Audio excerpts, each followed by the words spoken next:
ওসমান ইবনে মাজউন, ওসমান ইবনে তালহা, ওসমান ইবনে আফফান রাদিয়াল্লাহু তাআলা আনহু, নবীজির জামাই, এমন জামাই নবীজি পেয়েছিলেন, বিশ্ব নবী বলেন আমি দুইটা মেয়ে তার কাছে বিয়ে দিয়েছি, আমার যদি আরো মেয়ে থাকতো অবিবাহিত আমি তাকে ওর কাছে বিয়ে দিয়ে দিতাম। এখান থেকে শিক্ষা কি? আমি বললাম না যা বলবো ওখান থেকে শিক্ষা নিয়ে আসবো। আমাদের জন্য আয়াতের শিক্ষা কি? হযরত ওসমান ইবনে আফফান নবীজির জামাই ছিল।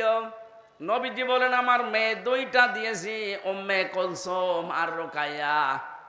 এরপরও আমি কোনোদিন অশান্তিতে, কোনোদিন চিন্তায় থাকি নাই। আমার মনে মনে সিদ্ধান্ত ছিল যদি আমার মেয়ে আরো থাকতো বিবাহিত না হয়ে তাকেও আমি দিয়ে দিতাম। আপনি কি মনে করেন একটা বাবার কাছে সবচাইতে বেশি দামি তার সন্তানটা, বিশেষ করে মেয়ে, রাজকন্যার মতো। এই মেয়েটাকে আজ আমরা অনেক মানুষ এমন এমন জায়গায় বিবাহ দিচ্ছি, খালি সম্পদ দেখে, বাড়ি ঘর দেখে যদি বিবাহ দেন আগে দেখবেন ছেলেটা মানুষ কিনা। খালি সম্পদ আর টাকা পয়সা দেখে যদি বিবাহ দেন, আজকেই পেপারে দিয়েছে দেখলেন, সন্তানটাকে না দেখে খালি টাকা পয়সা আর জমি জায়গা ঘর বাড়ি দেখে বিয়ে দিয়েছিল, কিন্তু ছেলেটা মানুষ না, ওটা মদখোর। রাতের বেলা এসে মদের টাকা চেয়েছে, স্ত্রীর কাছে দিতে পারেনি, জবাই করেছে। সম্মানিত ভাইরা, আমরা যারা এখানে জামাই আছি, শ্বশুর যারা বসে আছে, এটা যেহেতু রেকর্ড হচ্ছে, আমার শ্বশুরও শুনছে, বলেন তো শ্বশুররা কি এই বিশ্বাস এখন করতে পারছে যে আমার এই মেয়েটা দিয়েছি এইটাই নিরাপদে আছে? তারা 24 ঘন্টায় টেনশনে থাকে। আমার তো শ্বশুর যারা আছে তাদের তো এই বিশ্বাস থাকা দরকার যে মেয়ে আমার আরো থাকলে আমি আরো দিতাম, কিন্তু একটাই দিয়েছি, তার এই অসুখে রাখতে পারে না, অশান্তির ভেতরে রেখেছে। নবীজি নিজে ওসমানের কাছে মেয়েগুলো দেওয়ার পরে মাঝে মাঝে বলতেন, মঞ্চে বসা অত্র এলাকার সর্বজন শ্রদ্ধাভাজন ব্যক্তিবর্গ, সামনে বসা মুসলমান ভাইরা, পর্দার আড়ালের সম্মানিতা মা এবং বোনেরা, প্রশাসনের ভাইরা, প্রাণ প্রিয় কুমিল্লাবাসী, কুমিল্লা চাঁদপুরবাসী, আমার এই আশপাশ জেলাতে আসলে যারা কোরআনের মহব্বত নিয়ে আসেন, সেই কুষ্টিয়া থেকে আসা হয়, শ্রদ্ধাভাজন বড় ভাই আলহাজ গিয়াসউদ্দিন তালুকদার, অন্যান্য সম্মানিত ব্যক্তিবর্গ, সবাইকে আমি প্রাণ থেকে ধন্যবাদ জানাচ্ছি। আল্লাহ তাদের হায়াতে তাজ্জেবা সিহাতে কুল্লিয়া দান করে। এসেছি আমরা কোরআনে কারিম শুনতে, এটা আমানত। এটা কি? আল্লাহর পক্ষ থেকে মানব জাতির জন্য এটা বিশাল একটা আমানত, উপহার। যারা 6666টি আয়াত, এটা প্রসিদ্ধ 6236টা আয়াত, এটা বিশুদ্ধ, দুইটাই ঠিক আছে। সুতরাং যারা মা এই পৃথিবীর ময়দানে আমরা যারা 6666টি আয়াত পেয়েছি, উপহার হিসাবে মেনে নিয়েছি, তারা সৌভাগ্যবান। যারা মানতে পারে না এরা হতভাগ্যা।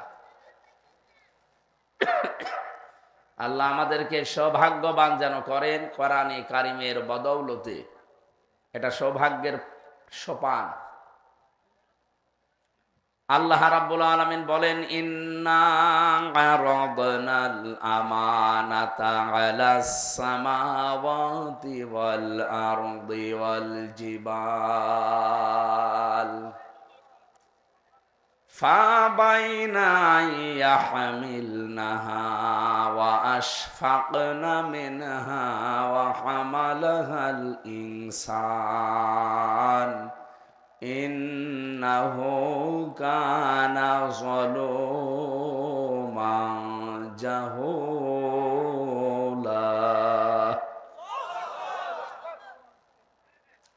সূরা আহজাবের ভেতরে আছে 72 নম্বর আয়াত। আল্লাহ পাক বলেন, অবশ্যই এই যে একটা আমানাতে, কোরআনে কারিমকে আল্লাহ আমানত বলেছেন, এই আমানতটা আমি পেশ করেছিলাম আকাশের কাছে, জমিনের কাছে, পাহাড়ের কাছে, কেউ রাজি হয়নি। ফা বাইনা, সবাই অস্বীকার করেছে, অপারগতা স্বীকার করেছে। ইয়াহমিল নাহা, তাকে বহন করার জন্য কেউ রাজি না। প্রত্যেকেই বলেছে বিশাল আমানত, এত ভার, এত ওজন আমাদের দ্বারা নেওয়া সম্ভব না। ওয়াশফাকনা, তারা ভয় পেয়েছে। এ মানুষগুলো তো বহন করতে চায়নি, এই সৃষ্টিগুলো তো আমার কোরআনে কারিমকে বহন করতে চায়নি। শুধু তাই না, তারা ভয়ও পেয়েছে। রব্বুল আলামিন বলেন অবশেষে মানুষ এ দায়িত্ব নিয়েছে। ইন্নাহু কানা যালুমান জাহুলা, নিশ্চয় সে অতিশয় জালেম এবং অজ্ঞ। কি বুঝলেন আয়াত থেকে? এত বড় বড় বিশাল সৃষ্টি, যেখানে আকাশ তাকান কত বড়, শুধু একটা না, এরকম 7টা আকাশ আল্লাহ বানিয়েছেন।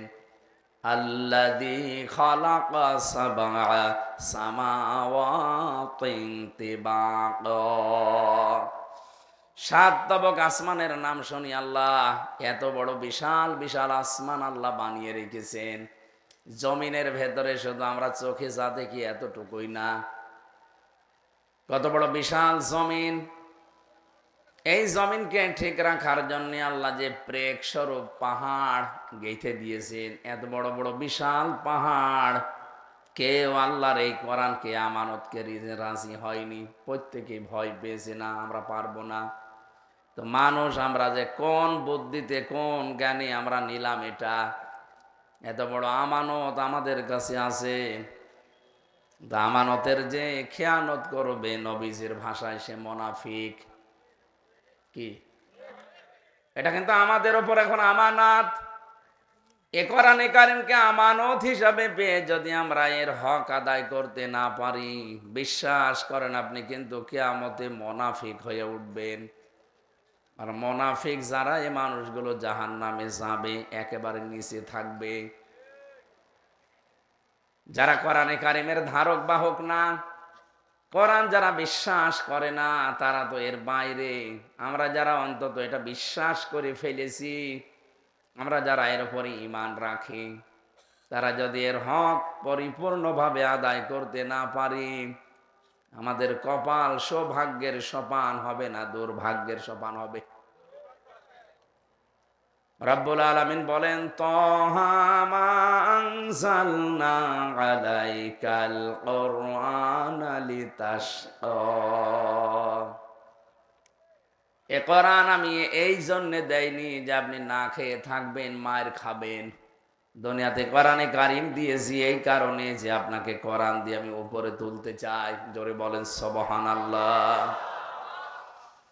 লাউ আনজালনা হাযাল কুরআনা আলা জাবালিন লারাআইতাহু খাশিআম মুতাসাদ্দিআম মিন খাশিয়াতিল্লাহ। রব্বুল আলামিন বলেন যদি আমি এই কোরআনে কারিমকে পাহাড়ের উপরে নাজিল করতাম, নবী আপনি জানেন কি হতো দৃশ্য? আল্লাহ রাআইতাহু, অবশ্যই আপনি দেখতে পেতেন, খাশিআতাম মুতাসাদ্দিআ। 2টা শব্দ দিয়েছেন আল্লাহ। 1 নম্বরে সে ভয়ে বিনীত হয়ে, 2 নম্বরে বিভক্ত হয়ে যেত, খণ্ড খণ্ড হয়ে যেত। মুতাসাদ্দিকান শব্দের শাব্দিক অর্থ হচ্ছে 2 ভাগ হওয়া। পাহাড় পর্যন্ত 2 ভাগ হয়ে যেত। আল্লাহর ভয়ে, কারণ এটা আল্লাহর মুখ থেকে বের হওয়া বাণী। আমরা শুনতে যত সহজ মনে হচ্ছে, বিষয়টা অত সহজ না।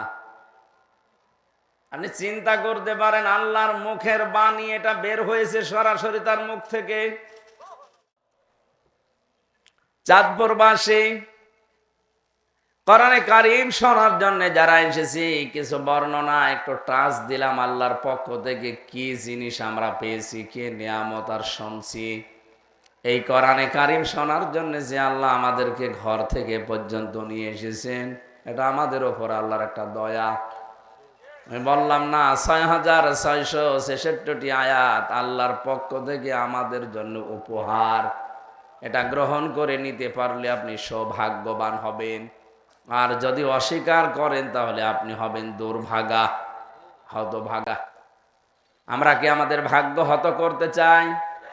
আমরা ভাগ্যকে সুপ্রসন্ন করতে চাই, আমাদের ভাগ্য যেন সব চাইতে ভালো হয় বিশ্বে।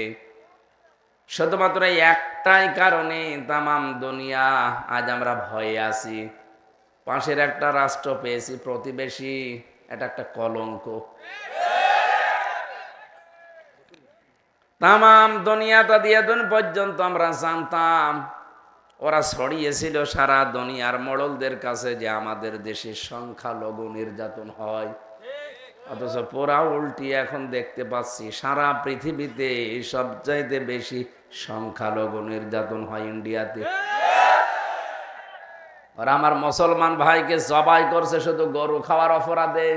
গত পরশুদিনও দেখেছেন দুইটা যুবতী মুসলিম মেয়েকে ধর্ষণ করার পর লজ্জাস্থানে লোহা ঢুকিয়ে দিয়েছে। এ পৃথিবীর নিকৃষ্টতম এখন মানবতার শত্রু এই উগ্রপন্থী হিন্দুরা। সব হিন্দু না, উগ্রপন্থী যারা, এ মোদি দাদার মুরিদ। এরা মানুষ হিসাবে এত খারাপ, এত নিকৃষ্ট, ওদের ছোঁয়া যারা পাবে তারাও কোলাঙ্গার হয়ে যাবে। বুঝে মলম বিক্রেতা এক সাংবাদিক আছে না, হকার, ময়ূখ রঞ্জন ঘোষ। এই শয়তানের বাড়ি আজকে শুনলাম ভারতীয় হিন্দুরা ভেঙে দিয়েছে, যে শয়তান শুধু মিথ্যা প্রপাগান্ডা ছড়ায় বাংলাদেশ নিয়ে। ওই ছোঁয়া পেয়েছে দাদার ছোঁয়া যেই পাবে সেই মরবে। এতদিন আমরা শুনতাম এদেশের সাথে নাকি স্বামী স্ত্রীর সম্পর্ক, এই সম্পর্কর কথা বলে এখন ওরা আমাদের চট্টগ্রাম নিয়ে নেবে। এই যে ঘোষ, এ মলম বিক্রেতা কয়দিন বলছিল না যে চট্টগ্রাম নিয়ে নেব, বাংলাদেশ থাকবে না। ওর নাকি খুব আফসোস হয় যে এথায় এসে থাকবে না। তো তোর আফসোস করার দরকার কি? আরে দাদা, আপনি কি যৌতুক চান? আর মেয়ে তো পালিয়ে গেছে, যৌতুক কিসের? পালানো মেয়ের কোনোদিন যৌতুক হয়? ও মেয়ের বিয়েই তো আমরা মানি না। বিয়ে মানি না এই কারণে, কারণ যার সাথে এতদিন কথাবার্তা চলছে সে তো ফুল হাতা, আর আমরা কি?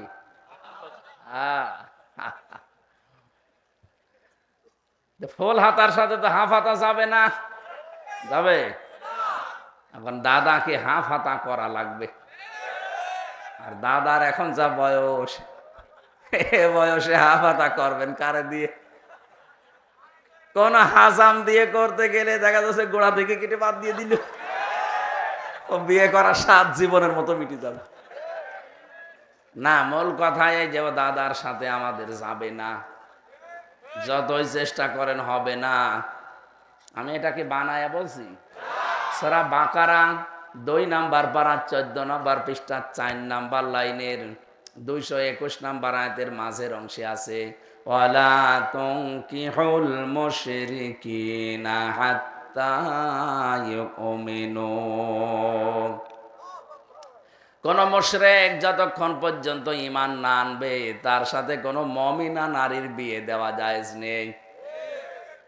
মেয়ে আমাদের যাই হোক হাজি তো, কথাবার্তা একটু মিথ্যা বলে ঠিক আছে, তারপরও হাজি তো, হাজির সাথে আপনারও পাঁচির বিয়ে হয় কি করে? সুতরাং আপনি যৌতুক চাবেন, যৌতুক তো আমাদের ধর্মে নেই। যদি আমরা কিছু মানুষ খাই নাকি কমে যায়, চাঁদপুরে যৌতুক নেই। আরো আর একটা জিনিসও আছে আমি জানি, এটা অলিমা নেই কিন্তু বরযাত্রী আছে। এই সিস্টেম পাল্টাতে হবে, কারণ আমাদের ইসলামে অলিমা আছে, বরযাত্রী নেই। এখানে কত মানুষ বিয়ে করে বসে আছেন, অলিমা তো মনে হয় করেননি, খালি বরযাত্রী গেছেন। না, যেটা জায়েজ না ইসলামে নেই, এটা আমরা মানি না। আজকে থেকে তাওবা করবে, কারণ ইসলামের বাইরে বিয়ে হলে ওটা বিয়ে হবে না। কি কথা বলেন না কেন? ইসলাম দীনান ফালা ইউকবালা মিন। ইসলাম বাদ দিয়ে কোনো নিয়ম নীতি আল্লাহর দরবারে গ্রহণযোগ্য হচ্ছে না, হবে না। সুতরাং ইসলামে যেহেতু অলিমা আছে, বরযাত্রী নেই। আজকের এই দিন থেকে জীবনে যতদিন আছি কোনো বিয়েতে গেলে আমি আর বরযাত্রী যাব। কেউ দাওয়াত দিতে আসলে বলবেন না ইসলামে নেই, আমি ওখানে যাব না। আপনি অলিমা করেন, আমি আছি। বলেন তো অলিমা কি ছেলের বাড়ি হয় না মেয়ের বাড়ি? এখানে অলিমা করেছেন কারা? হাত তোলেন তো। এই একজন, নাকি এলাকায় বিয়ে শাদী বন্ধ হয়ে গেছে? বন্ধ না, এখন থেকে ইসলামে যেটা আছে আপনি ওইটা করবেন। বরযাত্রী সত্যিই বাদ দেওয়া লাগবে এখন থেকে, পুরা ডিলেট। ওটা মুসলমান সমাজে ওটা চলবে না। হ্যাঁ, হিন্দুদের কালচারে আছে, ওরা করুক, অসুবিধা নেই, কারণ ওরা বিয়ের দিন মেয়েকে সব একবারে দিয়ে দেয়। কিন্তু আমাদের ধর্মে কি ওইটা আছে নাকি? আমাদের ধর্মে নবীজি নিজে বিয়ে করেছেন, কিন্তু অলিমা করেছেন। কথা বলেন না কেন? যারা করেননি দরকার হয় কাজা করেন। বিয়ে করতে বলছে না, কিন্তু অলিমা তো করা যায়। মেয়ের পক্ষ থেকে আরো 100-150 মানুষ নিয়ে আসেন, নিজের বংশের 200 মানুষ, 500-700 মানুষ বাড়িতে খাওয়ান, অলিমা হয়ে যাবে। আমারটা যদিও করা নেই, আর আমার বেশি বরযাত্রী ছিল না, মানে 7 জন। শ্বশুরকে বলেছি 7 জনের যে খাওয়ানো টাকা আমি দিয়ে দেব, এখন তোমার শোধ করা লাগবে। বারবার বলছি এই কারণে, কারণ আমার ছেলে নেই, আমার 3টা মেয়ে, আমার বাঁচা লাগবে না? আমি জাতে মাতাল হলো তো তাহলে ঠিক আছে, আমি আমার তো বাঁচা লাগবে। এখন থেকে যে অলিমা হবে না বরযাত্রী যাবেন? ঠিক আছে, আলহামদুলিল্লাহ, তাহলে আমি বেশি যাব। ও চাঁদপুরবাসী, যে ষড়যন্ত্র করছেন আমাদের ধর্মে যেহেতু এটা নেই, আমির জামাত ডাক্তার শফিকুর রহমান হাফিজাহুল্লাহ ঘোষণা দিয়েছেন কয়েকদিন আগে, বাংলাদেশের 1 ইঞ্চি মাটি না, হাফ ইঞ্চির দিকে কেউ যদি অবৈধভাবে তাকায় তার চোখ তুলে ফেলা হবে।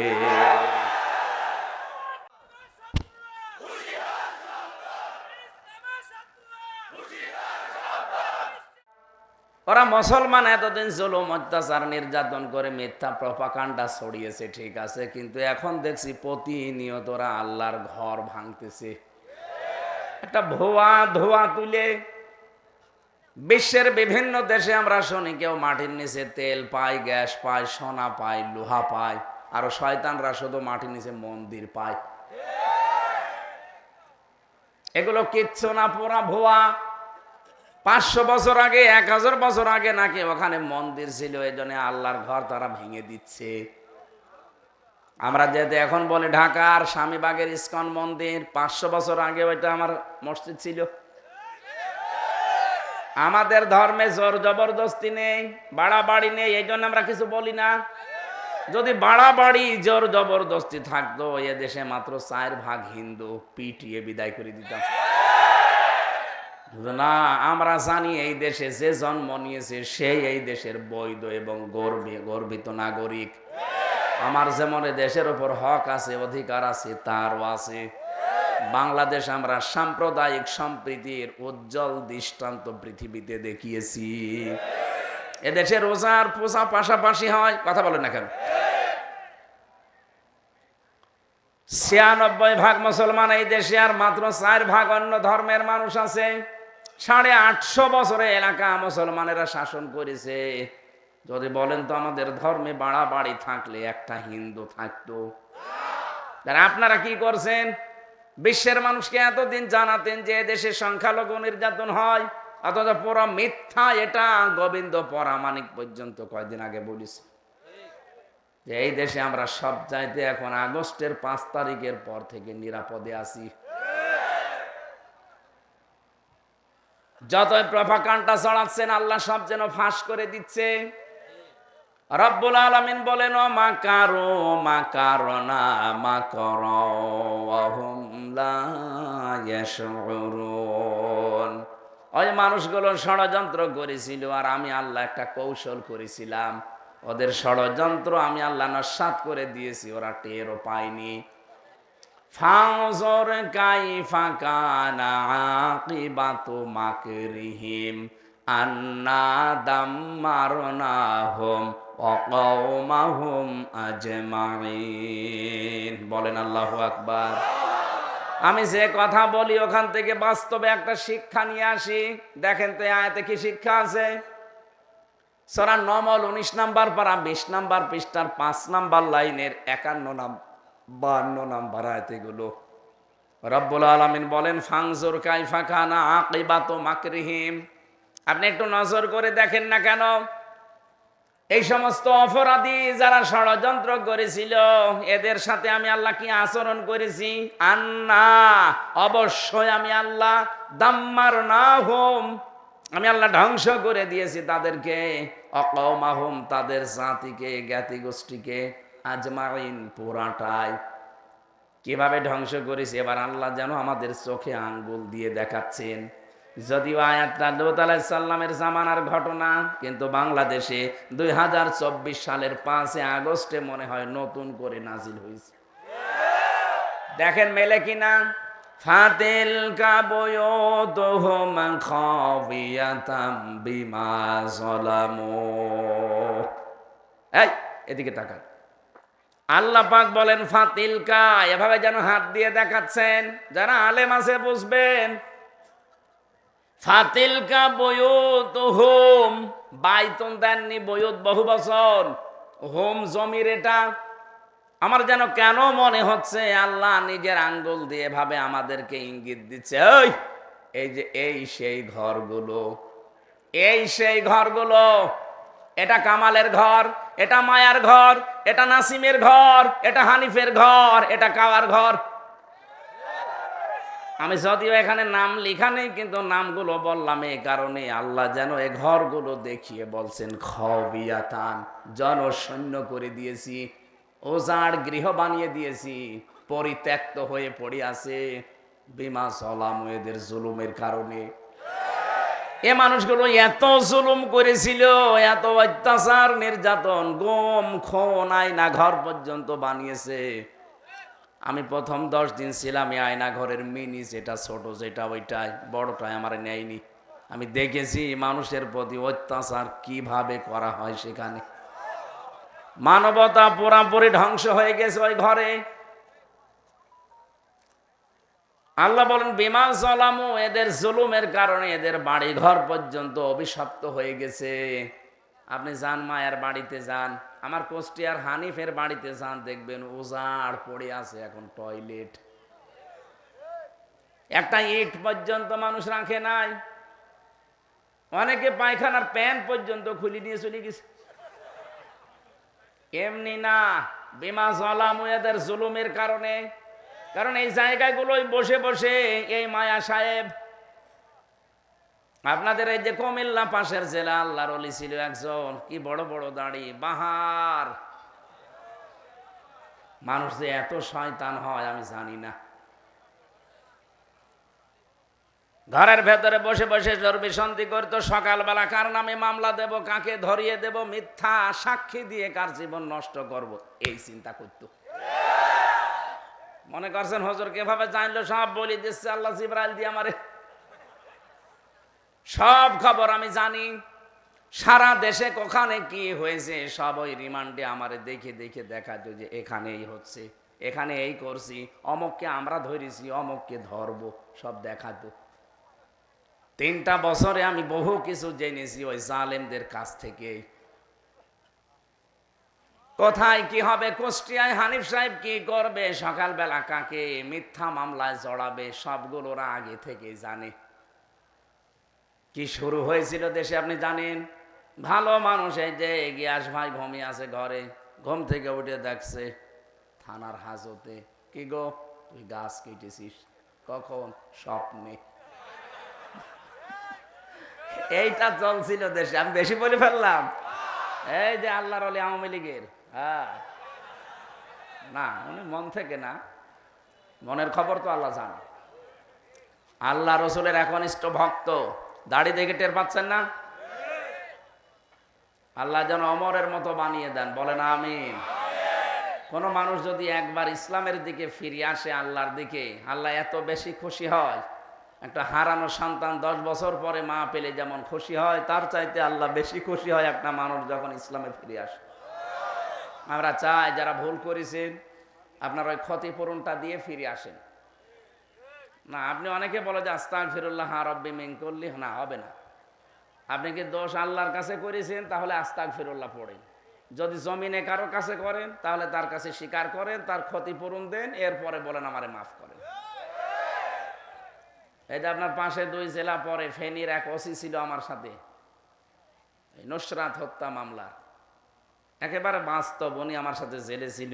একদিন আমার ওই ফাঁসির কন্ডেম ছেলে যে বলছে, হুজুর আমি জীবনে একটা তওবা করেছি, দেখেন তো আমার তওবা কত দূর গেল।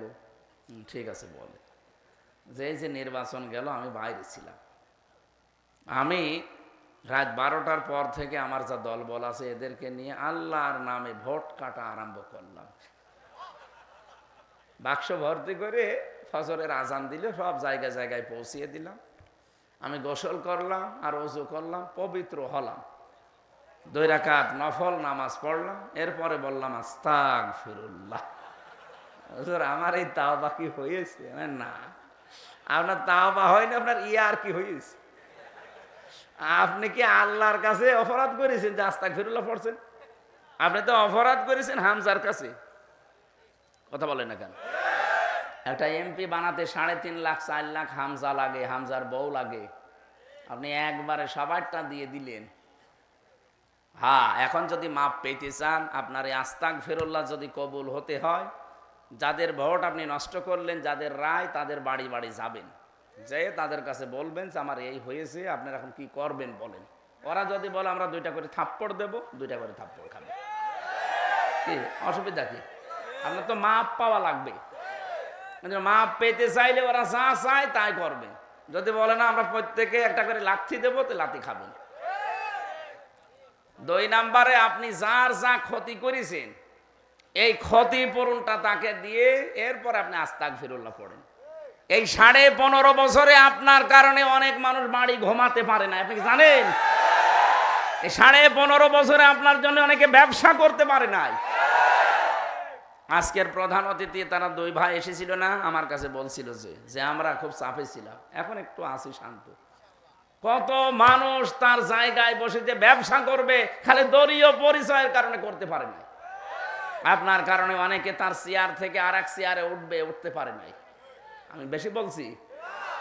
আপনি খুন, গুম, রাহাজানি, চাঁদাবাজি, এমনকি আয়না ঘর পর্যন্ত বানিয়েছিলেন। কি ভয়ঙ্কর জায়গা গো! একটা মানুষকে, আমার সাথে মুফতি ফখরুল ভাই ছিল, পাশের জেলায় যে নোয়াখালী হাতিয়ায় বাড়ি, উনি আমারে বলছিল হামজা ভাই আপনারা কোথায় রেখেছে আমি জানি না, আমারে নিয়ে গিয়েছিল এই জায়গায়, যে এই পায়ের ভেতর দিয়ে হাত ভরে দেয়, যেখানে এইভাবে এভাবে হাত ভরে সামনে যে ঘর লোহার ব্যারিকেড আছে ওর সাথে হাত টাঙিয়ে চেন দিয়ে আটকিয়ে দেয়। 1-2 মিনিট, 5 মিনিট, 1 ঘন্টা না, বছরের পর বছর এভাবে একটা মানুষ বসে থাকে। খালি 1.5-2 মিনিট সময় দেয় টয়লেট করার জন্য।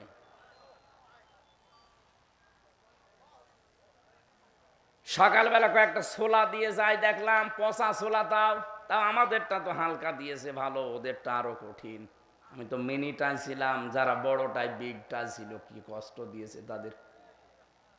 দুপুরবেলা 1 মুঠ খাবার দিয়েছে, তো 1 বাটির ভেতরে 4-5 রকমের তরকারি দিয়ে মনে হচ্ছে কেউ মাখিয়ে দিয়েছে। কয়দিন অভাবে খেতে পারবেন? তারপরও তো মাথার উপরে বিশাল টেনশন যে আমি বেশি আছি কিনা কেউ জানে না। কত মানুষের দেখতাম এত বড় বড় নখ হয়ে গেছে, চুল দাড়ি গোপ এত বড় বড়, মনে হচ্ছে জঙ্গল থেকে আসতেছে। রাতের বেলা কাউকে কাউকে এত পিটাতো, আওয়াজ হয়তো বাঁচাও, কিন্তু উপরে তো আওয়াজ যাবে না, মাটির নিচে। হঠাৎ রাত 2টা-3টার সময় এসে 4-5 জন মুখ বাঁধা লোক কালো কাপড় দিয়ে আপনার ঘরের সামনে এসে বলবে রেডি হন। এদিকে 3.5 হাত, এদিকে 1.5 হাত, এতটুকু জায়গার ভেতরে। তারপরও পায়ের সাথে দেখতাম অনেকের চেন বেঁধে রেখেছে। আপনি যে পা নড়াবেন না, পায়ের সাথে চেন বাঁধা। কেউ আঙ্গুল দিয়ে দেখতাম দেওয়ালের সাথে খসিয়ে খসিয়ে লিখে রেখেছে যে ভাই যদি বাইরে কেউ যেতে পারেন এই নাম্বারটা একটু জানাবেন যে এই লোকটা বেঁচে আছে। কেউ আছে 8 বছর 10 বছর 14 বছর পড়ে আছে দুনিয়ায়, কেউ জানে না। ওই লোকটা নিজের নামও বলতে পারে না, যে কি আমার নামও জানে না। কতদিন আপনি নাম মনে রাখবেন? কেউ তো আপনাকে ডাকে না। আপনার নাম যে হামজা, আপনি ভুলে গেছেন। কারণ এই বছর কোন বছর চলছে, কোন সাল, এটা কি কি মাস চলে, কি বার আজকে, কয়টা বাজে, আপনার জানার কোনো উপায় নেই। কাউকে জিজ্ঞাসা করবেন, গরম শুনবেন। আমার মাঝে মাঝে মনে হয়তো আল্লাহ এখানে যারা দায়িত্ব পালন করে 8 ঘন্টা পর পরে তো পাল্টায়, তো এরা যে বাইরে যায় ওরা সংসার করে কি করে? ওদের কি সত্যি কি অনেকের মনসত্ব একেবারে নষ্ট হয়ে গেছে? এত বড় জুলুম আমার মনে হয় আল্লাহ এই কারণেই ধরেছে।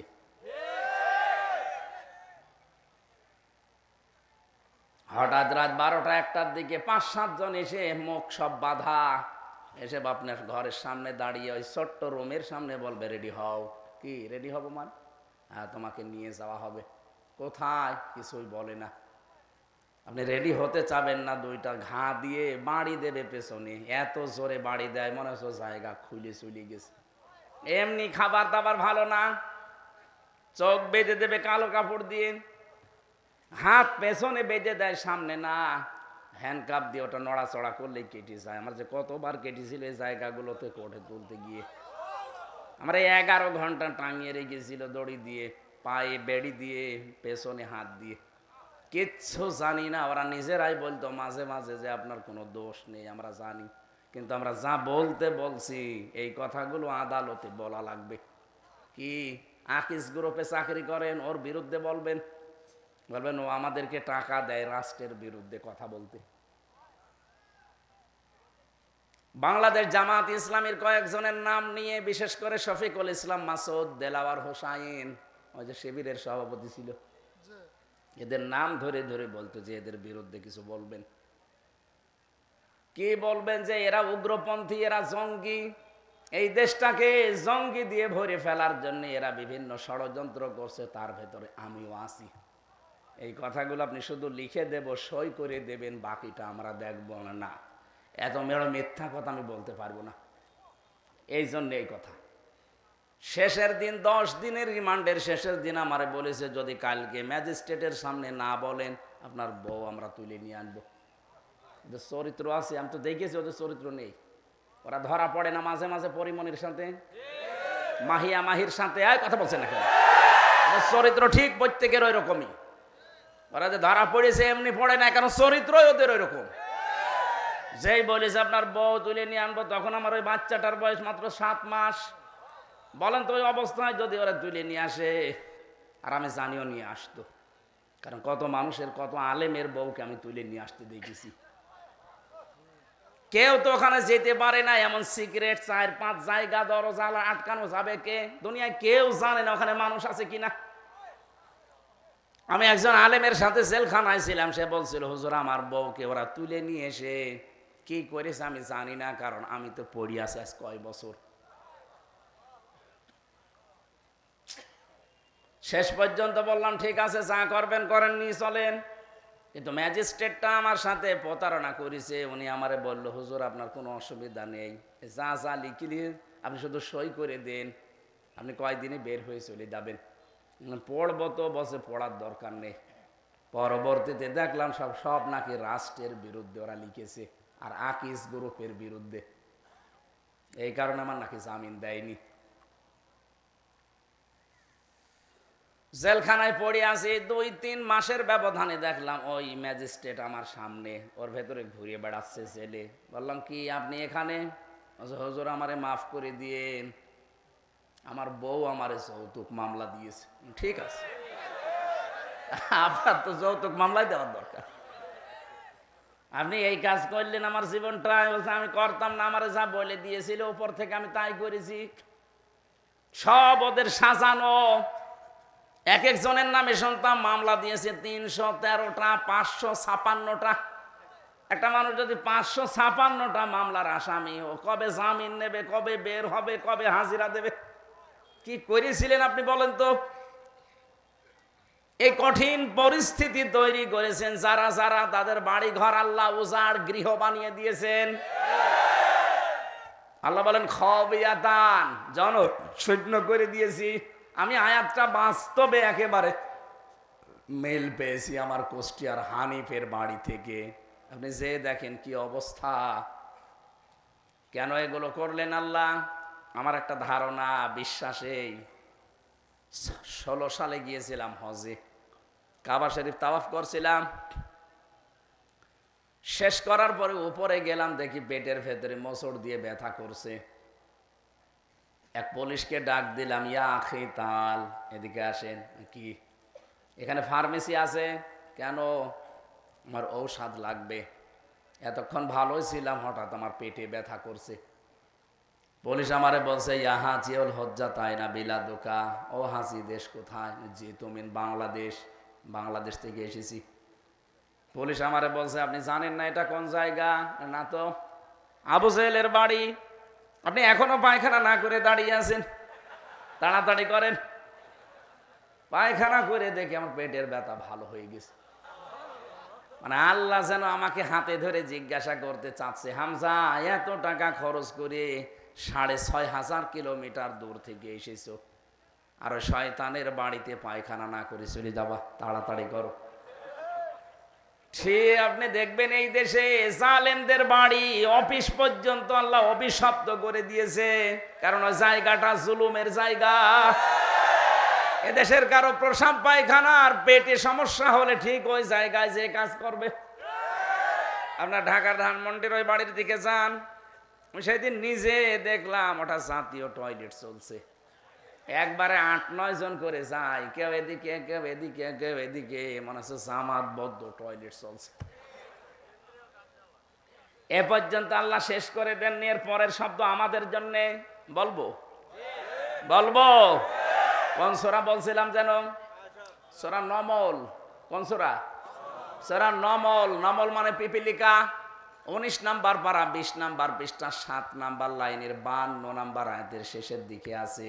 বাড়ি যে খালি মিলিয়ে দেখবেন, আপনার অবশ্যই বিবেক থাকলে নাড়া দেবে।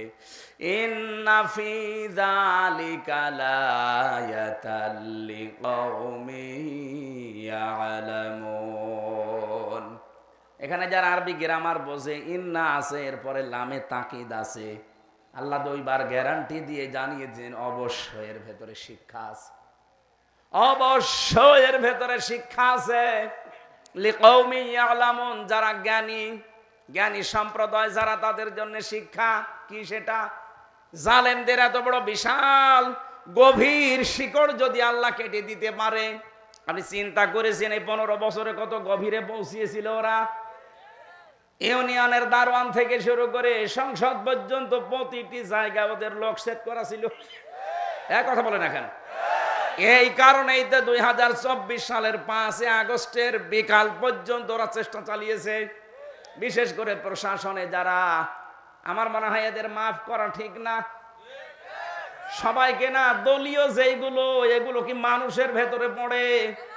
আপনি একেবারে সরাসরি ধরে ধরে গুলি করছেন, এখনো ভেজে ফুটেজ গুলো আছে। এমনি আপনি আসতে চাকরিতে যোগ দিতে ভয় পাচ্ছেন, আপনি জানেন তো যে আপনি কি করেছেন। আল্লাহ বলেন ফাকুতিয়া দাবিরুল কওমিল্লাযিনা যালামু। কতিয়া এটা মজল, এর ফাইল জানা নেই। সূরা আনাম 7 নাম্বার পারা 12 নাম্বার পৃষ্ঠা 4 নাম্বার লাইনের 45 নাম্বার আয়াতের প্রথম অংশে আছে। আল্লাহ পাক বলেন জালেমদের শিকড় কেটে ফেলা হয়ে গেছে। কেটেছে কে জানা নেই। আপনি সারা দেশের খবর নেন। আমি তো 630টা থানা কম বেশি এবার গেলাম, সব জায়গায় জালেমদের বাড়ি ঘর, একই অবস্থা। যেখানেই যাই দেখি জালেমদের শিকড় একেবারে আল্লাহ খবিয়াতান বানিয়ে দিয়েছেন, জনশূন্য। ওখানে শয়তানও বাস করতে ভয় পায়, কারণ শয়তান থেকে করবে কি? মানুষ তো প্রসব করে, পায়খানা করে। তাহলে আমাদের এখান থেকে শিক্ষা নেওয়া দরকার। এই জালেমদের এত বড় শিকড় যদি আল্লাহ কেটে দিতে পারে, এখন যারা অনেকেই বিভিন্ন ধান্দায় আছেন, আগে চেয়ার পাই, দেখেন কি করি, কি করবেন। আপনিও যদি চাঁদাবাজি শুরু করেন ওদের মতো, অনেকে করছে দেখতে পাচ্ছি, কথা বলছে না কেন? আগস্টের 5 তারিখের পর থেকে অনেকে চাঁদাবাজি আরম্ভ করেছে। এই যে গত কয়েকদিন আগে গাইবান্ধার সাঘাটায় চাঁদাবাজি করতে গিয়ে কিন্তু বাধা দিয়েছিল জামাতের এক নেতা, তাকে কুপিয়ে আদা মারা করে ফেলেছে। গতকালকে ডাক্তার শাহিন জর্দার ফরিদপুরের জামাত ইসলামের ওনাকে কুপিয়েছে। কারা করছেন এগুলো জাতি কিন্তু সব জানে। বিশেষ করে প্রশাসন আর গোয়েন্দা বিভাগে আমি একেবারে গভীরে তাদের সাথে কথা বলছি, দেখছি তারা কিন্তু 5 তারিখের পর থেকে সব পর্যবেক্ষণে রেখেছে। কি কি কনে কনে কি করছেন সব তারা জানে। তারা সব কিছু পর্যবেক্ষণ করছে, কি কারা এ দেশটা আসলে হাতে নিতে পারে। আপনারা যা করছেন, দল বড় তাতে কি, জনগণ কিন্তু আপনাদের চাইতেও বড়। এরা সব বুঝছে যে কি হচ্ছে, কি করা লাগবে। এই নারায়ণগঞ্জে বন্দরে একজন দেখলাম নিজে একেবারে ভিডিও করছে আর চাঁদাবাজি করছে, একেবারে ঠেট দিয়ে বলছে কালকে এখান থেকে চলে যাবে না, এত টাকা দিবি। আপনি কি মগের মূল্য পেয়েছেন নাকি? এখনো পর্যন্ত শহীদদের রক্ত শুকিয়ে যায়নি, এখনো মানুষ মরছে। কথা বলছে না কেন? গতকালকেও একজন মারা গেছে, আরাফাত 5 তারিখে গুলি খেয়েছিল, এই ধুকে ধুকে আজকে মারা গেল গতকাল। এখনো পর্যন্ত শহীদরা শহীদ হতে আছে আর আপনি চাঁদাবাজি আরম্ভ করে দিয়েছেন। এ জনগণকে কি পাগল পেয়েছেন নাকি? এরা সব কিন্তু বোঝে, সময় যখন আসবে উল্টিয়ে যাবেন। এই জন্য এখনো থামেন। আমিরে জামাত ডাক্তার শফিকুর রহমান অলরেডি ঘোষণা দিয়ে দিয়েছে, এই দেশে যদি ইসলাম আসে প্রথম নাম্বার কাজ বন্ধ হবে যে চাঁদাবাজি। চাঁদাবাজি আমরা করি না, কাউকে করতেও দেব না, কারণ ইসলাম এইটাই, আমি করব না, করতেও দেব না। কারণ অন্যায় যে করে, অন্যায় যে সহে, দুইজনে অপরাধী। বাংলাদেশে এখন ঠিক ওই পর্যায়ে চলে যাচ্ছে। আগস্টের 5 তারিখের আগে এই দেশে মাত্র 100 জনের 15 জন মানুষ এদেশে চাইতো যে কোরআন কায়েম হোক, আর এই কয় মাসের ব্যবধানে এখন 100 জনের 58 জন মানুষ চাচ্ছে এদেশে ইসলাম কায়েম হোক। কারণ মানুষ সব বুঝে ফেলেছে যে ইসলাম ছাড়া এদেশে শান্তি পাওয়া যাবে না। ইসলামের বাইরে যারাই আসবে তারাই ওদের মতোই হবে। চাঁদাবাজি আছে কিন্তু নাম পাল্টিয়েছে, এই জন্য এটাও থাকবে না। ইসলাম আসলে সর্বপ্রথম বাংলাদেশ থেকে চাঁদাবাজ মুক্ত করা হবে। চাঁদাবাজি যারা করে তারা আমার জন্য তো এখন দোয়া করবে যে হুজুর বেঁচে থাক। তাদের বাড়া ভাতে আমি ছাই দিয়ে দিচ্ছি, গরম ভাতে ছাই দেওয়া হচ্ছে না। গরম ভাত পেলে সবচাইতে বেশি বেচার হয় বিড়াল। কথা বলছে না কেন? ওরা কিন্তু বিড়ালের জাত। যারা চাঁদাবাজি করে খায়, যারা চুরি ছিনতাই করে, এগুলো বিড়ালের চাইতেও খারাপ।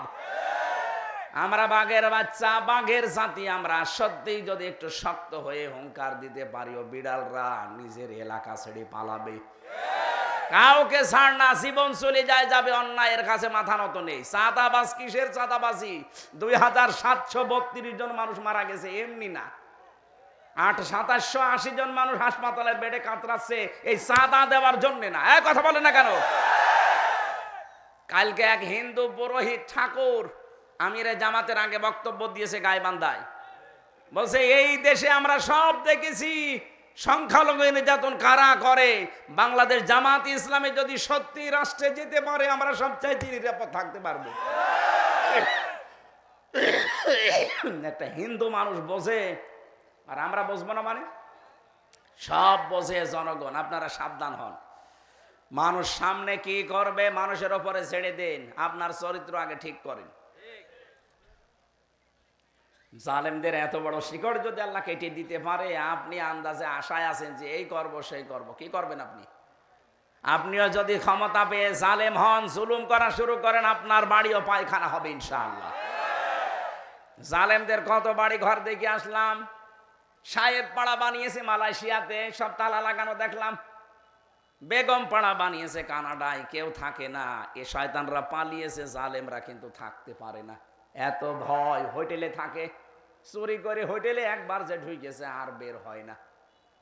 আমি মালয়েশিয়া, সিঙ্গাপুর, থাইল্যান্ডে যেই কয় জায়গায় হোটেলে গেছি দেখি শয়তান দুইটা বসে আছে। কি গো হুজুর আগেই চলে এসেছি, দোয়া করেন।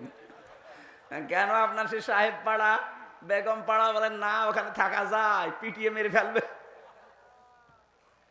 কি করলেন আপনি? এত টাকা পয়সা, থাকতেও পারলেন না, খেতেও পারছেন না। সালমান এফ রহমানের মতো দরবেশ ৩৬,০০০ কোটি টাকা। কয়েকদিন আগে একটা জরিপ পেয়েছিলাম, এই দেশ থেকে নাকি প্রতি বছরে ৪২,০০০ কোটি টাকা করে শয়তানরা পাচার করেছে। আরে ভাই, ৩২,০০০ কোটি টাকা হলে যেখানে পদ্মা সেতু হয়ে যায়, কথা বলছে না কেন? এর চাইতে তো বড় সেতু বাংলাদেশে নেই। তাও তো ৩ বার বাজেট করে মারিং কাটিং করে করা, এত টাকা লাগতো না। সর্বোচ্চ ১২ থেকে ১৩,০০০ কোটি টাকা হলে ব্রিজ বানানো হয়ে যায়, সেখানে ৩২,০০০ কোটি টাকা ৩ বার বাজেট বাড়িয়ে বানিয়েছে। আর বাজেট যত বেশি, চুরি তত বেশি। এইটাই ছিল দেশের নিয়ম। খালি বাজেট করেন, বাজেট করতে পারলে। আবুল মাল ছিল আর কামাল ছিল। কি আপনার পাশের জেলা কামাল, দুইটাই মাল মাল, আবুল মাল, কামাল।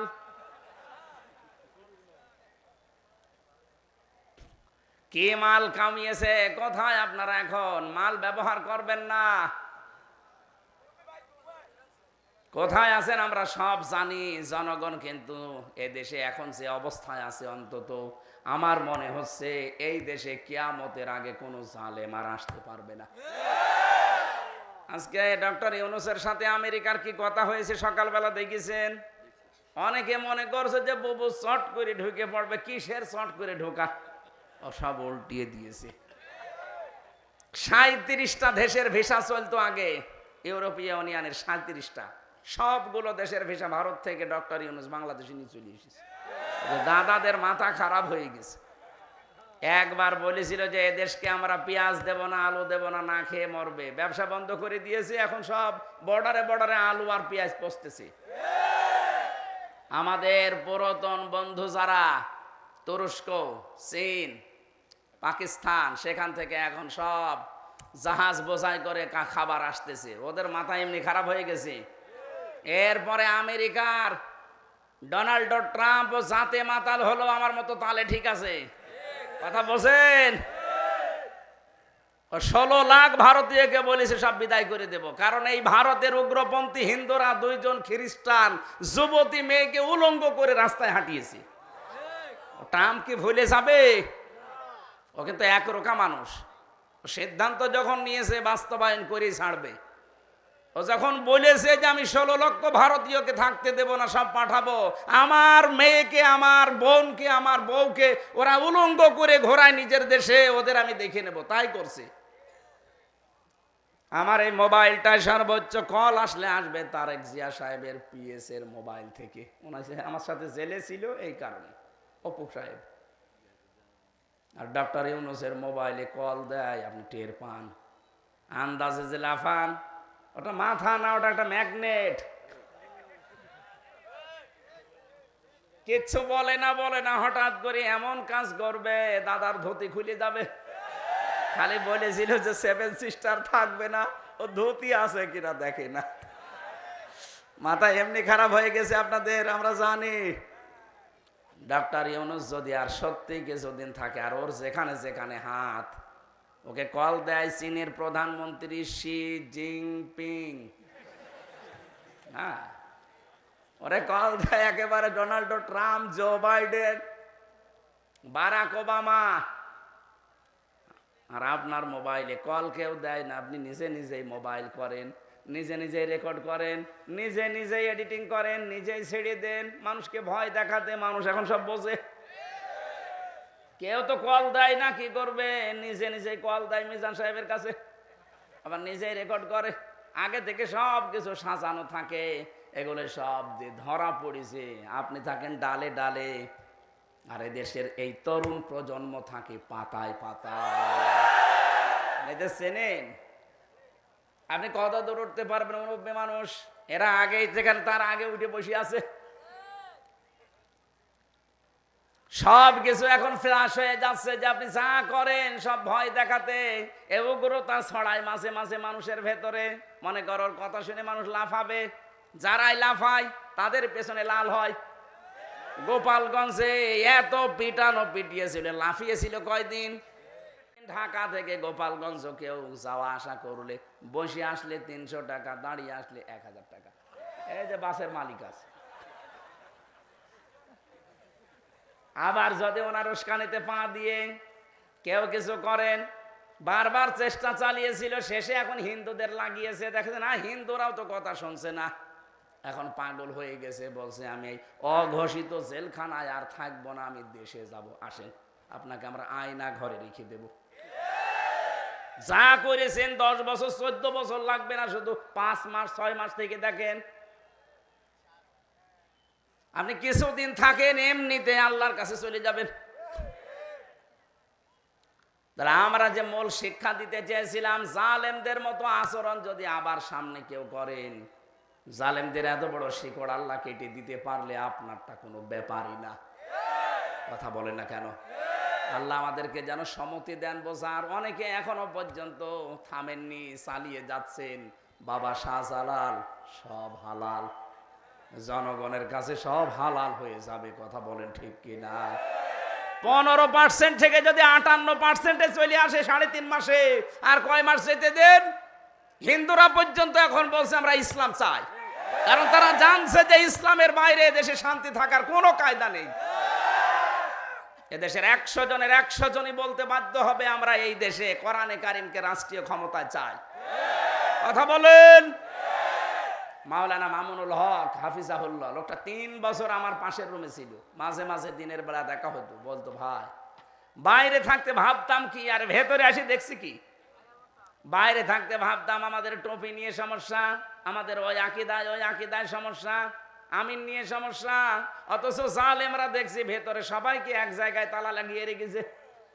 ওখানে হেফাজত ইসলাম, জামাত ইসলাম, চরমনাই সব এক ঘরের ভেতরে রেখে তালা লাগিয়ে দিত, আর লিখে রাখতো হুজুর মামলা। কি মামলা? এটা মামলার নাম হলো, নাম দিয়েছে হুজুর মামলা, হেফাজত মামলা, জামাত মামলা, শিবির মামলা, জঙ্গি মামলা, এগুলো মামলার নাম। আরে ভাই, মামলার নাম হয়তো মার্ডার মামলা, ধর্ষণ মামলা, এক কথা বলছে না কেন? চুরি মামলা, ডাকাতি মামলা, এইগুলো নাই নাম হতে পারে, হুজুর আবার মামলা হয়? কোথায় পৌঁছিয়েছিলেন আলেমদের সাথে? আল্লাহ এমনি আপনাকে নামিয়েছে। আমরা যে তেলাওয়াত করলাম আয়াত সূরা নাহালের 90 নম্বর আয়াতে, বৈষম্য বিরোধী ছাত্র আন্দোলনের 9টা দফা ছিল, এই আয়াতে 6 দফা আল্লাহ দিয়ে দিয়েছেন। আল্লাহ যে 6টা এখানে আদেশ আর 6টা, 3টা আদেশ আর 3টা নিষেধ আছে, ওই 9 দফা কর্মসূচির 6টা এই আয়াতে আছে। এই জন্য আয়াতটা পড়লাম, আমরা তাফসীর আকারে বলতে চাচ্ছি, থাকবেন তো? এই আয়াতে যেহেতু বৈষম্য বিরোধী ছাত্র আন্দোলনের দফা কয়টা? 9টা। কয়টা? এর 6টাই আছে আজকের আয়াতে। আমরা এই আয়াত থেকে দেখি না, চলে যাবেন মনে হচ্ছে। এই যে মুরব্বী, এখন তো সেই মোস্তাক পীর সাহেবের মতো বারবার বলাও যাচ্ছে না, মুরব্বী মুরব্বী। কি একটা কথা ছড়িয়েছে মুরব্বী। না, আমি তো এভাবে পারি না। ওই মুরব্বী যে কিভাবে বললো। যাই হোক, মুরব্বী মারা হয়, আবার মুরব্বী। হ্যাঁ মুরব্বী, ঠিক আছে ভাই, মুরব্বী মানুষ যাক, ওনারা ডেট এক্সপায়ার হয়ে গেছে তো যাক, কিন্তু যুবক মানুষ যাবেন না, কিন্তু যাবেন। যুবক মানুষ থাকেন। আমরা তেলাওয়াত কিন্তু আয়াতে যাচ্ছি, এবার জবান খুলে কোরআনের আয়াতটা পড়েন। আউযু বিল্লাহি মিনাশ শাইতানির রাজিম, বিসমিল্লাহির রহমানির রহিম, ইন্নাল্লাহা ইয়া'মুরু বিল আদলি ওয়াল ইহসান ওয়া ইতাই যিল কুরবা। সাদাকাল্লাহুল আযীম। এই 3টা থাক। 9 দফা ওনাদের এই কোরআনের এই আয়াতে 6 দফা আছে। আমরা প্রথম 3টা দফা পড়লাম। আল্লাহর ঘোষণা, ইন্নাল্লাহা, অবশ্যই আল্লাহ, ইয়া'মুরু, তিনি আদেশ দিচ্ছেন, বিল আদলি, ন্যায় বিচারের। কি বিচার? ওয়াল ইহসান, সদাচরণের, ওয়া ইতাইদিল কুরবা, নিকট আত্মীয় স্বজনদেরকে দান সাদকা করার। তাহলে প্রথম পেলাম তিনটা। বাংলাদেশে যারা স্বাধীন করার জন্য নেমেছিল ছাত্র জনতা, ওদের প্রথমে ছিল ওই ওয়ান, জাস্টিস, ন্যায় বিচার। এক কথা বলেন এখানে। দ্বিতীয় নম্বরে ছিল মানবাধিকার, ওয়াল ইহসানের ভেতরে মানবাধিকার লুকিয়ে আছে। 3 নম্বরে তারা বৈষম্য দূর করতে চেয়েছিল। কথা বলেন এখানে। ইতাইদিল কুরবা, আয়াতের ব্যাখ্যায় বৈষম্য দূর করার ঘটনাগুলো আছে, আমরা তুলে ধরবো তাফসীর থেকে। আপনারা কি থাকবেন? সত্যি থাকবেন? এবার আসেন তো, আয়াতের বাংলা যেহেতু বলা হয়ে গেছে, যতটুকু পড়লাম, শানে নজুলের ভেতরে তাকান। ওই জামানায় পুরা মক্কার ভেতরে 3 জন ওসমান ছিল। একজন ওসমান ইবনে তালহা, যিনি কাবার চাবি বহন করতেন। 2 নম্বরে ওসমান ইবনে আফফান, নবীজির জামাই। 3 নম্বরে ওসমান ইবনে মাজউন। এই লোকটা পরবর্তীতে সাহাবী হয়ে যায়। বিশ্বনবী কাবার দেওয়ালের সাথে হেলান দিয়ে বসে আছে। ওসমান ইবনে মাজউন, ওসমান ইবনে তালহা, ওসমান ইবনে আফফান রাদিয়াল্লাহু তাআলা আনহু, নবীজির জামাই। এমন জামাই নবীজি পেয়েছিলেন, বিশ্বনবী বলেন, আমি 2টা মেয়ে তার কাছে বিয়ে দিয়েছি, আমার যদি আরো মেয়ে থাকতো অবিবাহিত, আমি তাকে ওর কাছে বিয়ে দিয়ে দিতাম। এখান থেকে শিক্ষা কি? আমি বললাম না, যা বলবো ওখান থেকে শিক্ষা নিয়ে আসবো। আমাদের জন্য আয়াতের শিক্ষা কি? হযরত ওসমান ইবনে আফফান নবীজির জামাই ছিল। নবীজি বলেন, আমার মেয়ে 2টা দিয়েছি, উম্মে কুলসুম আর রুকাইয়া। এরপরও আমি কোনোদিন অশান্তিতে, কোনোদিন চিন্তায় থাকি নাই। আমার মনে মনে সিদ্ধান্ত ছিল, যদি আমার মেয়ে আরও থাকতো বিবাহিত না হয়ে, তাকেও আমি দিয়ে দিতাম। আপনি কি মনে করেন, একটা বাবার কাছে সবচাইতে বেশি দামি তার সন্তানটা, বিশেষ করে মেয়ে, রাজকন্যার মতো। এই মেয়েটাকে আজ আমরা অনেক মানুষ এমন এমন জায়গায় বিবাহ দিচ্ছি, খালি সম্পদ দেখে, বাড়ি ঘর দেখে যদি বিবাহ দেন, আগে দেখবেন ছেলেটা মানুষ কিনা। খালি সম্পদ আর টাকা পয়সা দেখে যদি বিবাহ দেন, আজকেই পেপারে দিয়েছে দেখলেন, সন্তানটাকে না দেখে খালি টাকা পয়সা আর জমি জায়গা ঘর বাড়ি দেখে বিয়ে দিয়েছিল, কিন্তু ছেলেটা মানুষ না, ওটা মদখোর। রাতের বেলা এসে মদের টাকা চেয়েছে, স্ত্রীর কাছে দিতে পারেনি, জবাই করেছে। সম্মানিত ভাইরা, আমরা যারা এখানে জামাই আছি, শ্বশুর যারা বসে আছে, এটা যেহেতু রেকর্ড হচ্ছে, আমার শ্বশুরও শুনছে। বলেন তো, শ্বশুররা কি এই বিশ্বাস এখন করতে পারছে যে আমার এই মেয়েটা দিয়েছি এইটাই নিরাপদে আছে? তারা 24 ঘন্টায় টেনশনে থাকে। আমার তো শ্বশুর যারা আছে, তাদের তো এই বিশ্বাস থাকা দরকার যে মেয়ে আমার আরো থাকলে আমি আরো দিতাম, কিন্তু একটাই দিয়েছি, তার এই অসুখে রাখতে পারে না, অশান্তির ভেতরে রেখেছে। নবীজি নিজে ওসমানের কাছে মেয়েগুলো দেওয়ার পরে মাঝে মাঝে বলতেন, আমি এত নিশ্চিন্তে আছি ওসমানের কাছে 2টা পর পর মেয়ে দিয়ে, আমার কাছে যদি আরো মেয়ে থাকতো সেইটাও আমি দিয়ে দিতাম। আমরা জামাই, আমাদের আচরণগুলো ঠিক এরকম হওয়া দরকার। স্ত্রীর সাথে তাদের ভালো ব্যবহার, তাদের আচার আচরণ, তাদের ভরণ পোষণ, সাধ্য মতো যদি চেষ্টা করেন, শ্বশুর শাশুড়ি যেন মনে করেন, না এ জামাই না, এ একজন ফেরেশতা পেয়েছি আমরা। অথচ আমাদের নামে মামলা পর্যন্ত দেয় এমন শ্বশুর শাশুড়ি আছে আমাদের আচরণের কারণে। যৌতুকের টাকা চাই, নাউজুবিল্লাহি মিন যালিক। আপনার লজ্জা করেন? আপনি কি মানুষ?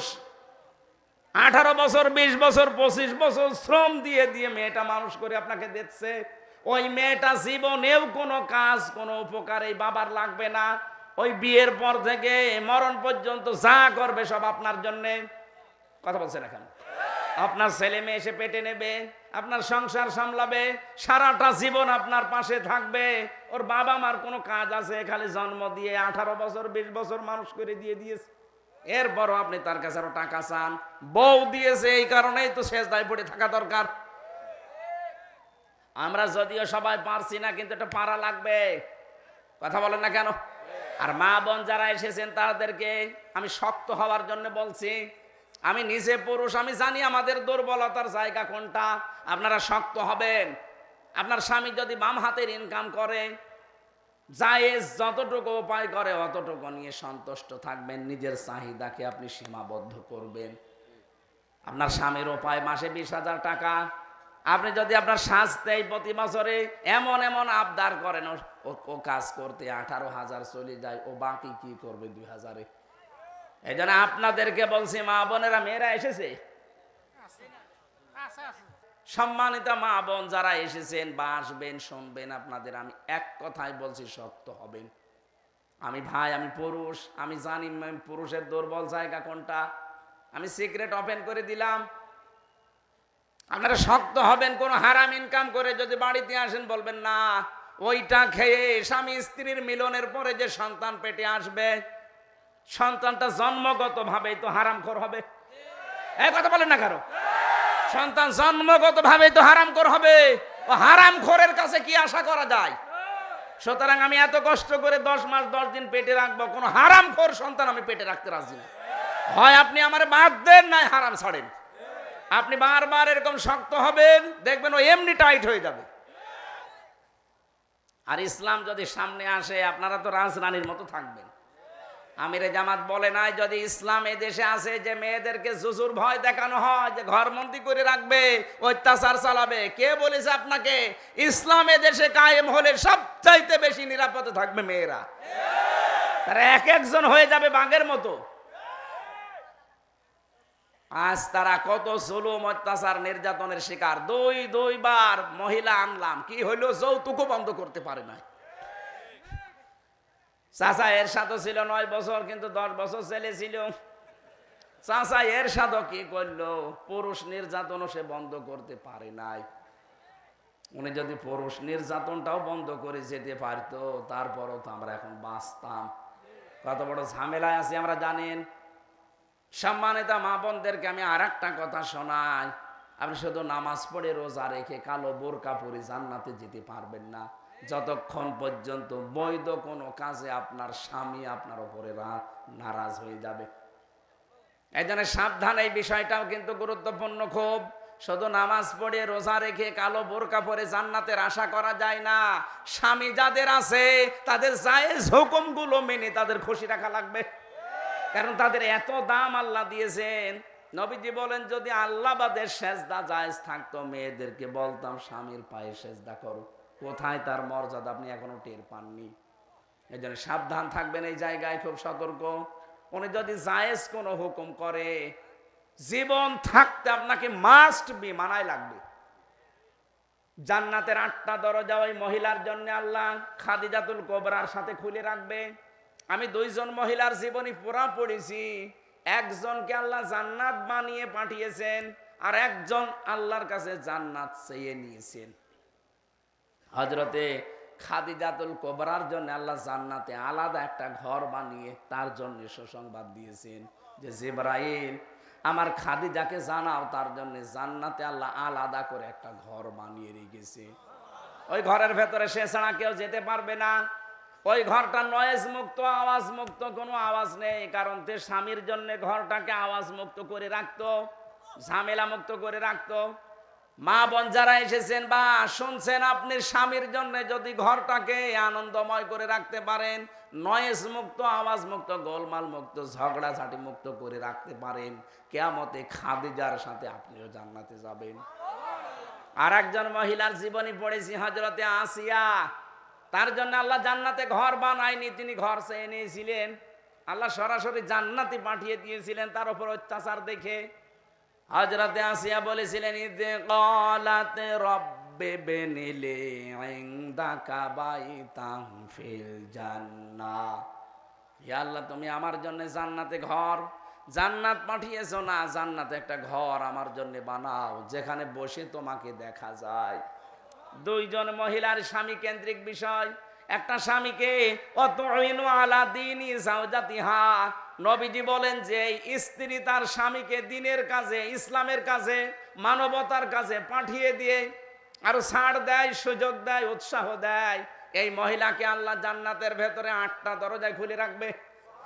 ভালো করে শোনেন, অতইনু আলা দীনি যাওজাতিহা, যেই মহিলা তার স্বামীকে দ্বীনের কাজে, ইসলামের কাজে, একামতে দ্বীনের কাজে হোক, ইসলাম প্রচারের কাজে হোক, অথবা মানবতার কোনো কাজে ছাড় দেয়, সুযোগ দেয়, আর তাকে উৎসাহ যোগায় পেছন দরজা দিয়ে যে করেন আপনি, ওই মহিলাকে কিয়ামতের দিন 8টা দরজা খুলে বলবে যে দরজা দিয়ে পারো প্রবেশ করো।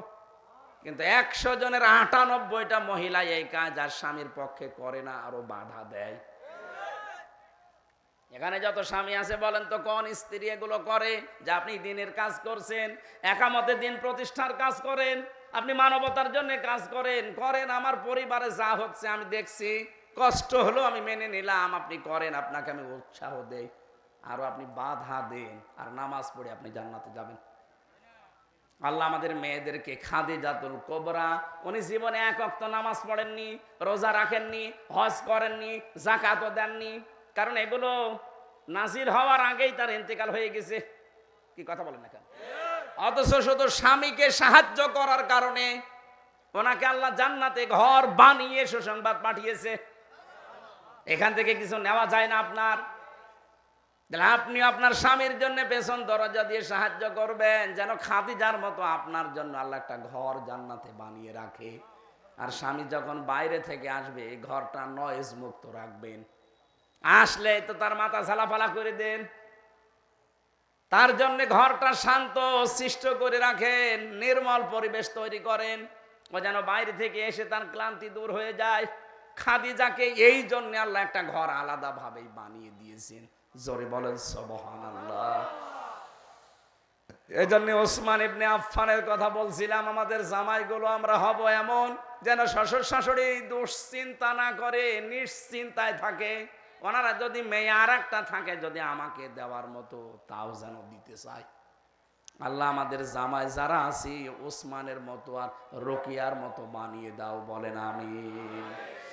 আল্লাহ পাক প্রথম অর্ডার দিচ্ছেন, ইন্নাল্লাহা ইয়ামুরু বিল আদলি, তোমরা ন্যায় বিচার কায়েম করবা। কি বিচার? এখানে আদল মানে, আমি আদল শব্দের 3টা ব্যাখ্যা পড়েছি। 1 নম্বরে মা মান আলাদা লুগাতান শারহান, আল্লাহর সাথে আদল করা লাগবে, রাসূলের সাথে আদল করা লাগবে, সৃষ্টি জগতের সাথে আদল করা লাগবে। আল ইহসান, ভালো ব্যবহার করবেন, আর ভালো ব্যবহার সবচাইতে পাওয়ার যোগ্য অধিকার হচ্ছে আপনার মা বাবা, আপনার স্ত্রী, এরপরে আশপাশের মানুষ। ওয়াইতাইযিল কুরবা, সম্পদ যাদের আছে তারা যেন এই নিকট আত্মীয়র থেকে দান সাদগা এগুলো শুরু করে। আমরা অনেকে চলে যাই সেই চট্টগ্রামে, সিলেটে, বরিশালে। কে বলেছে আপনাকে? আপনার রক্তের সম্পর্ক যাদের সাথে আছে, এরা যদি গরিব থাকে, অসহায় থাকে, আগে তাদের দিয়ে আরম্ভ করবেন। নির্দেশকার আরো জোরে বলেন। আল্লাহ আমাদেরকে আয়াতের যে মূল কথাগুলো, এইটাই ব্যাখ্যা করলে হাজার হাজার কথা বের হবে। আল্লাহ শর্টকাটে যা বলেছি মেনে চলার তৌফিক দেন, বলেন আমিন। ওয়ানহা, আল্লাহ নিষেধ করে আনিল ফাহশা, অশ্লীলতা ছড়ানো যাবে না। অল মুনকার, মন্দ কোনো কাজে জড়ানো যাবে না। অল বাগি, সীমা লঙ্ঘন করা যাবে না। ইয়াইযুকুম লাআল্লাকুম তাযাক্কারুন, আল্লাহ বলেন এতক্ষণ তোদের ওয়াজ করলাম, আমার ওয়াজগুলো যদি তোরা মেনে নিতে পারিস তোদের উপকার হবে। দুনিয়া আখিরাতে আল্লাহ আমাদেরকে এই ওয়াজগুলো মেনে চলার তৌফিক যেন দান করেন, বলেন আমিন। জেলখানায় বসে বসে 3টা বছরে অনেক আলেম যেহেতু ছিল, সাহায্য সহযোগিতা নিয়ে নিজের যোগ্যতায় অনেকগুলো নোট করেছিলাম। ওইটা এসে বাইরে এখন বই ছাপিয়েছে। আমার গাড়িতে পাওয়া যায়, যদি যাওয়ার সময় পারেন ওইটা নিয়ে যান, অনেক উপকার হবে, অনেক তথ্য দেওয়া আছে। আল্লাহুম্মা আমিন। লা ইলাহা ইল্লা আনতা সুবহানাক ইন্নী কুনতু মিনাজ জালিমিন।